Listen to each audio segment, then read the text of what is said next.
Good morning, my name is Rick Bell and I'm a real estate agent with Alain Pinel Realtors in Los Altos. And today I'm here with Marc Leardini from Young, Craig & Company, a Mountain View CPA firm. Appreciate you coming in today. Thank you for having me, Rick. Excellent.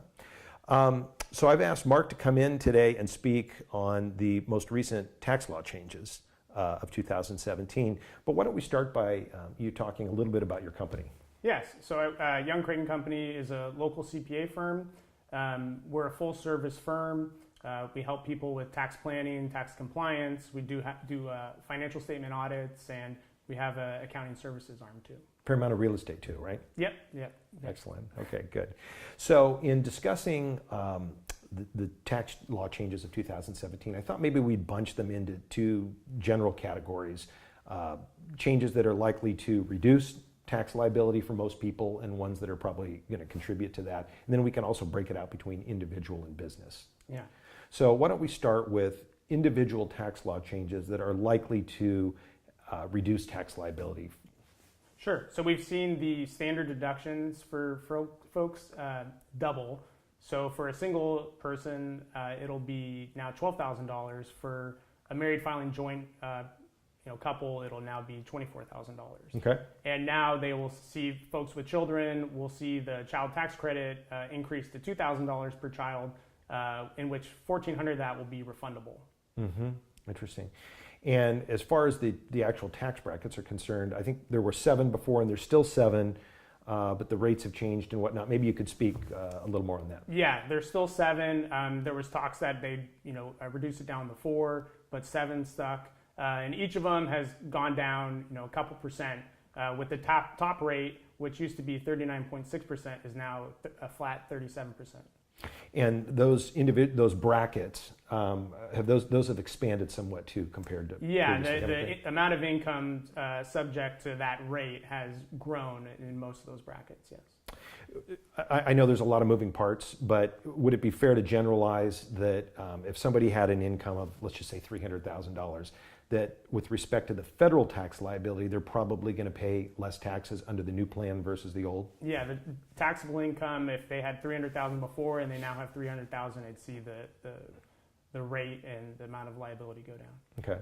And then the big changes that have been discussed so heavily for residents of California is that there's been changes in the treatment of California taxes and their deductibility and so forth that would probably contribute to paying more taxes on that side of the ledger. Maybe we could talk a little bit about that. Yeah, and so now there's a limitation on the amount of real estate taxes and state income taxes you can deduct. Now it's up to $10,000, mm-hmm. And you can choose one or the other, but you can only get to deduct up to $10,000 of it.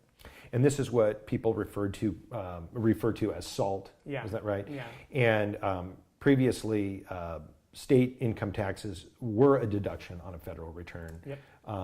With limitations, but conceptually they could be much higher. Is that right? Yes. So now you know someone who might have been paying, they might have a tax liability to the state of $50,000 before they used to be able to deduct it. The whole thing, now it's only $10,000. Mm-hmm. And with regard to mortgages, what's been the change in treatment of the deductibility of mortgage interest? Yeah, so where before you used to be able to deduct interest up to $1 million of debt, now that's been reduced to $750,000 if it's the loan has been generated after December 15th, 2017. Mm-hmm. And how about the treatment of interest on second mortgages or HELOCs? Yeah, HELOCs, that goes away. So if you were using your HELOC to fund, purchase of a car or vacation, where before you might be able to deduct up to $100,000 of that, now you can't. Mm-hmm. Interesting. Okay. And then kind of segueing over to the impact to businesses. Why don't we talk a little bit about that? Mm-hmm. Okay. So in businesses, there's a pass-through change that could be substantial. Maybe you could talk a little bit about that. Yeah, so they're calling it the pass-through deduction, which will be, it's 20% of whatever this pass-through income might be. It could be for sole proprietor businesses, partners in partnerships, where that income you might be able to receive a 20% deduction on the income that is generated by that business or investment.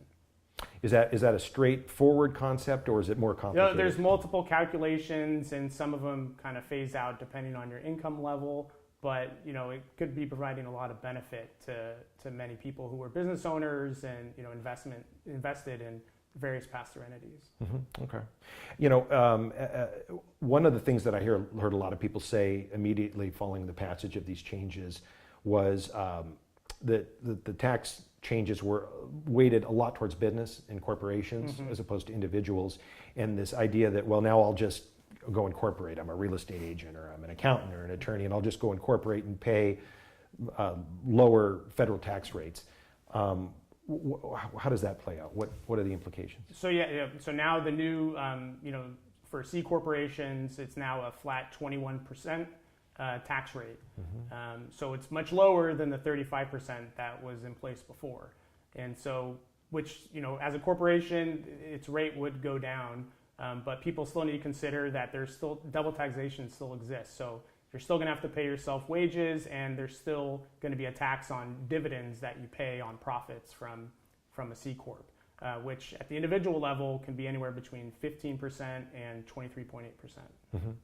So for somebody that's working on their own, let's just say a real estate agent, getting the money out so that you can spend it, you would be subject to double taxation. So the composite of the corporate rate and your individual rate or dividend rate could actually be more than the 35.6% or whatnot. Yeah, potentially, yes, it could. And it really would depend, could depend on the individual's situation, and require just putting, numbers down and doing calculations to see if would be any benefit. It's not as obvious as it sounds like it is on the surface. No. Yeah, good. Well, listen, I appreciate you sitting down with me today. I think both of these are topics that I hear people talking about almost daily. And along that line, I think it's important to remind anybody viewing this that legal and financial matters are complex. They're subject to interpretation. They can change at any time. And anybody planning on executing a financial or legal strategy really needs to meet with their own representative on this matter and not rely upon our discussion here today. So I appreciate you coming in, and perhaps we can get together again and talk about another topic. Sounds good. Thanks for All having right, me. thanks again. Thank All you. righty. Bye-bye.